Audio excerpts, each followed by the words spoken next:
arena, the Hawks with a win over the Magic. They didn't have too much trouble there. A solid outing.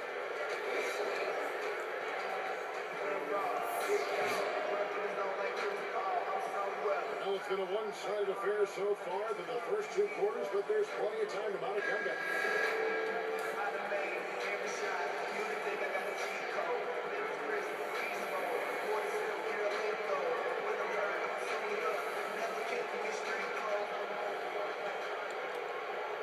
Here are the Celtics with the ball.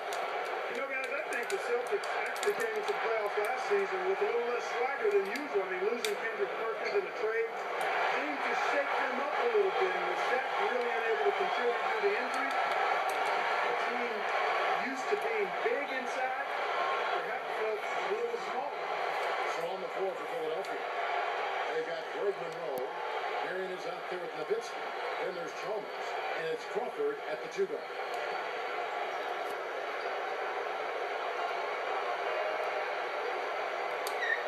Here's Monroe. Still looking to get on the scoreboard. Out of bounds. And they retain possession. To set the table there well with the Celtics and their injuries that did play a role in the postseason, not just in the front court. The dislocated elbow of Rajon Rondo also factored in. Steve, that was a huge hit for that team.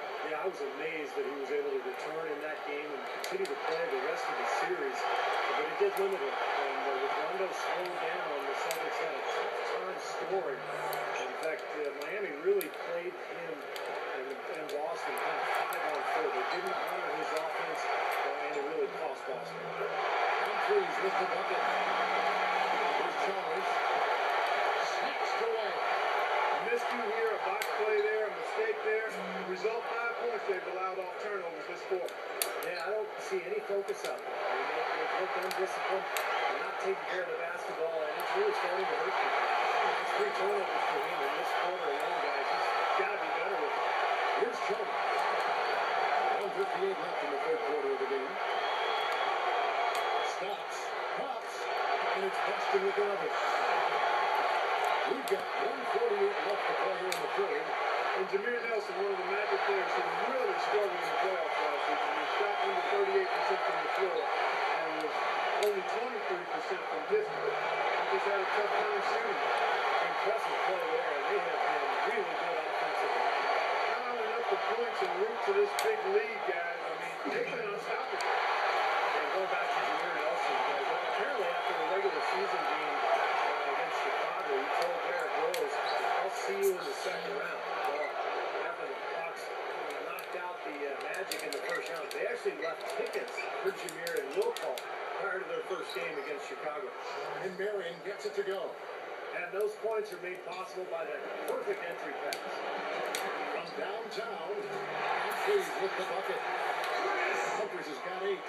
They're in a groove now. These 3-pointers just falling at will here in the second half. Yeah, I think the defense has got major headaches because this team's just not missing. Humphries is tagged with the reach.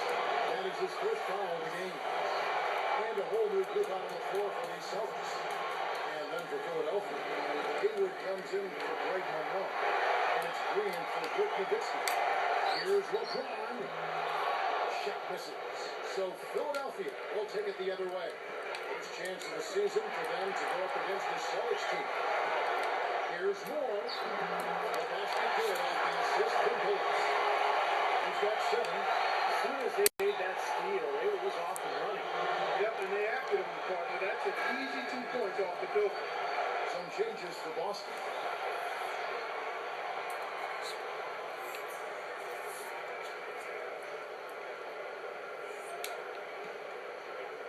Here's Chalmers, looking for his first bucket of the game. The walking turnover out there right now. This is horrible. And Nelson gets it to go. They are heating up from outside now. Yep, of their last 5 hoops, 3 of them have come from long range. Timeout called the 76ers. This run is definitely a concern. They've lost all momentum. They need to try to sort this out right away. Now let's go to the 2K leaderboard. These teams have been trading everything they've put up this month. Number 1, the Celtics. They've been playing so smart lately. Just the way they move the ball and they share it, they're always finding good looks. 24 seconds left in the third quarter.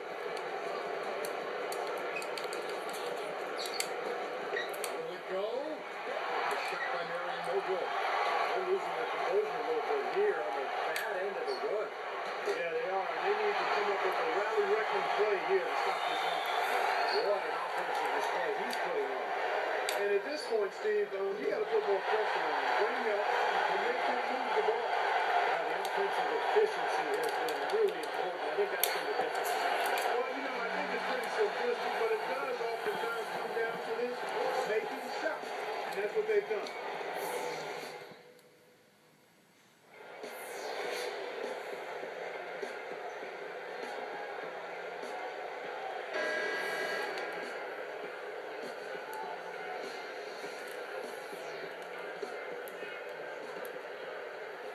Here's Udrich. Our fourth quarter action underway, presented by Gatorade. All fueled up and ready to go. Let's reset the lineup. On the court for the Celtics, Chris Humphries is out there for resetting. Then there's Luke Ridnour. Then it's Matt Bonner. And it's Nelson in at the one. And Luke Ridnour quietly put together a solid season statistically for the Timberwolves. Of course, it was a very difficult year. They didn't win many games, but Ridnour was one of the lone bright spots. We talked about Ridnour. He is just what a young team can use with Clark's ability to run an offense smoother. Yeah, I look at him maybe not as an elite level guard, but a really good one. It's going to help your team run better, and it's going to be positive in terms of what he brings as a professional to your group. I mean, he's the kind of guy you see great value in running that point guard spot for you. Taken away by Ridnour. All alone, and lots of contact there. Missing the shot. He'll shoot two. I really like the fact, guys, that Philly was able to battle their way back into the playoffs last season, and this ended up running into a very focused and supremely talented Miami Heat team. Back to that playoff series we're talking about, Clark. Philly gave it their best, but Miami just had too much power for them. They did win a game in Philadelphia next Sunday afternoon. I think it was Easter Sunday. Yeah, I think you're right. Nice one for that Browns in those Sixers. But, Steve, this is just the beginning, I think, for the 76ers. Yeah, I thought it was a great win for Philadelphia. Just winning that one game kind of validated what they accomplished during the regular season, and it sets the stage for what comes next. Here's Udrich. Taken away by Ridnour. Lets the three fly. And it ends up out of bounds. Both teams will make substitutions. And the 76ers call time here. They trail it by a ton. 1:52 left in the fourth. When you watch the Celtics play the Sixers now, some of the younger fans might not realize just how heated this rivalry was in decades past. I mean, going back to the early 80s and even before that, these two teams have met the most in the playoffs of any two teams. With 18 different series, and the Celtics coming out on top in 11 of them. Good stuff. Yep. And a whole new group out on the floor for the Celtics. Whereas Villa, no good. Not his forte. I don't really like that shot, and you can tell the defense is just asking him to take it. Took him no time at all on that one. What do you think about the Celtics-Sixers rivalry? Look, Bill Russell against Wilt Chamberlain in the 60s. Larry Bird against Dr. J in the 80s. Who knows where it's going to go now in this decade and beyond, but it's always going to remain a very interesting combination of these two franchises. Steve, I know you have great appreciation for what these two teams mean in the history of the NBA. Yeah, there's just such a great rivalry there going way back. Kevin, you mentioned Russell versus Chamberlain. That's such an iconic image to see a picture of those two guys going head-to-head. And then, of course, Bird and Dr. J and Moses Malone in that era. Two great franchises. Boston, obviously, the dominant one in that rivalry. But with Philadelphia improving last season, I think we're going to see more of a strong rivalry between the Sixers and the Celtics this year. And this one's pretty much wrapped up. And they know it. I mean, took care of business. Chalk it up as a W, Steve. Things starting to get sloppy for them out there. They just aren't taking care of the ball the same way they were earlier. Evans with the steal. And the big-time jam. Let's see it again with the spike slam jam. That's probably going to do it. They are just putting this team away. Steve, I thought they caught fire just at the right time, blowing this one wide open as the clock winds down. Ever since coming out of the locker room at halftime, it seems like they've been very lackadaisical with the ball. We're having trouble stopping this run. Well, the more trips they continue to come up empty, the more the pressure builds on them. Forward kicks to Evans. Comes up. The fast break ends at the rim of the jam. Well, they've looked good here tonight, and now they are coasting to the finish line. It's just a matter of time right now.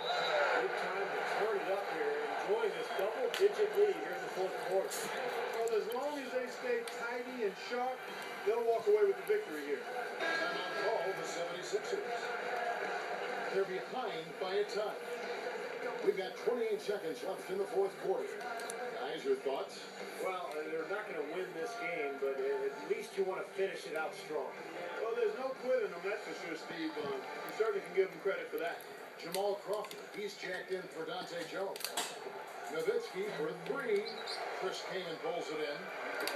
Good solid defense on the perimeter. They're challenging the shot and not fouling. Even the best shooters can be bothered by his defense. Now, it looks like this one's out of reach. Yep, just a matter of the clock running out now. Hillis.